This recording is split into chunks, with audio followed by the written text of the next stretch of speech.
pretty cool. I wanted you to see this, man. The antenna actually works. Wow, check it out. When's the last time you saw one of those? Now we got the Pretty cam. cool. Come on in, let's go for a little ride. Let's go for a ride. To notice, you got the fasten seatbelt sign going off. It's got the buzzer. Quite amazing. This car is an actual 33,000 mile one owner car. Wow. It's an original paint job, and there's a couple little blemishes on the paint. The hood, the grille, the deck look perfect. There's a little checking on one of the doors. Gas gauge works. Feel the air conditioning. Yes, we had it all tuned really up good to make it modern air conditioning. So what I thought we'd do is, just look at that, man. Isn't that cool? Like a big old boat. It is.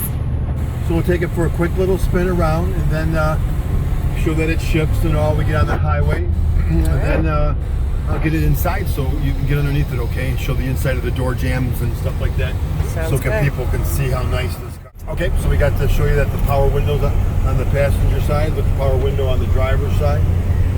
Nice speed too. It goes up nice and fast, down nice and fast. We'll keep that closed.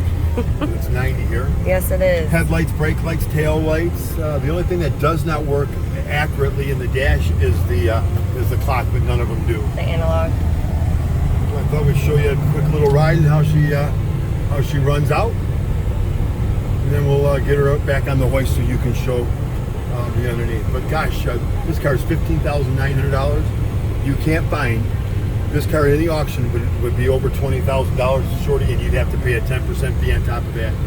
So get out to Skyway Classic, make an appointment so you can get your Caddy Cruiser and start doing a little bit of that classic stuff. That's right. All right, kiddo. Thank you.